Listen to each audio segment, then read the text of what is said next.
Assalamualaikum warahmatullahi wabarakatuh. Salam sejahtera dan salam madani. Saya Muhammad Effendi bin Muhammad Nur, selaku pelajar dari jurusan Sarjana Muda Pengajaran Pendidikan Rendah dengan Kepujian. Bagi menjawab dan menyelesaikan tugasan dalam subjek HBEF 3203, yaitu pengukuran dan penilaian dalam pendidikan, saya telah merakam sebuah video ketika mana video itu diambil dalam program Hari Terbuka Bersama Ibu Bapa. Video ini telah dirakam dan berdurasi 3 minit ke 5 minit. Ini adalah video yang saya hasilkan. Assalamualaikum Encik. Terima kasih kerana sudi datang pada hari ini dalam membincangkan prestasi anak Encik lah, iaitu Jibril. Waalaikumsalam Cikgu, sama-sama Cikgu. Saya kena datang hari ini Cikgu sebab saya kena tahu apa yang anak saya buat dan macam mana perkembangan dia Cikgu. Baiklah Encik, sebelum saya mengulas lebih lanjut lagi tentang prestasi anak Encik, izinkan saya untuk memperkenalkan siapa saya. Nama saya Muhammad Effendi bin Muhammad Nur. Saya merupakan seorang cikgu bahasa Melayu tahun 3 dan juga merupakan cikgu bahasa Melayu untuk anak Encik di dalam kelas anak Encik lah. Oh, okey. Baiklah Cikgu Fendi. Saya bersedia untuk mendengar Cikgu Fendi punya ulasan tentang anak saya.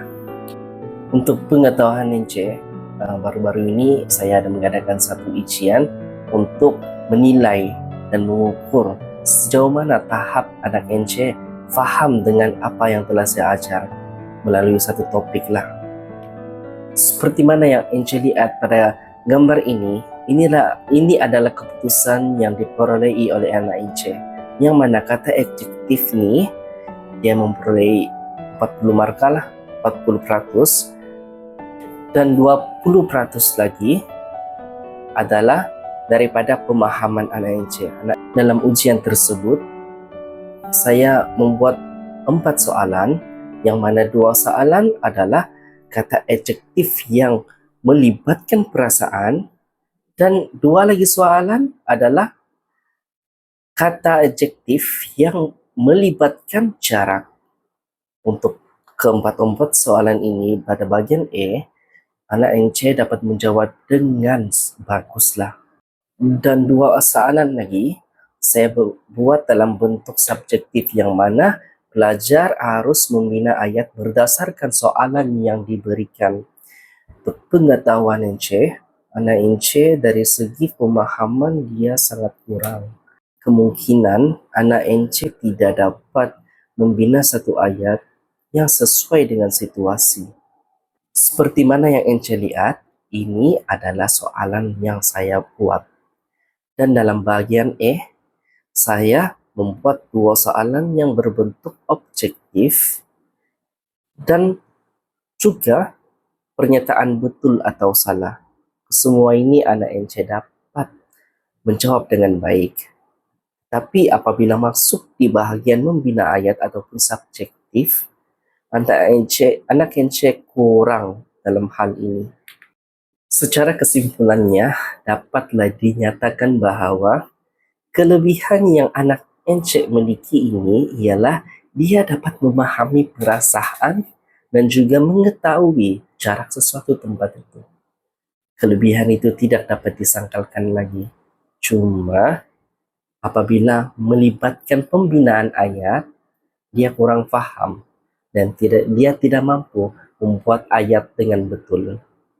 Jadi saya sarankan kepada Encik, apa yang perlu Encik buat apabila berada di rumah, Encik ajar dia. Contoh, kita ambil contoh kipas. Apakah kepentingan kipas? Kipas ini dicipta untuk memberi keselesaan kepada manusia ataupun individu yang merasa panas dalam keadaan sekelilingnya. Berikan dia jawapan yang pendek sehingga dia faham tentang sesuatu soalan yang diberikan kepadanya. Oh, begitu Cikgu. Faham. Saya harap dia dapat meningkatkan lagi prestasinya supaya satu hari nanti dia boleh membuat sesuatu ataupun menjawab sesuatu soalan dengan jawaban yang bijak dan juga bernas, insyaallah Encik. Apa-apapun, terima kasih banyak cikgu kerana sudi mengajar anak saya dan memberikan ilmu kepada anak saya cikgu. Sama-sama Encik, insyaallah.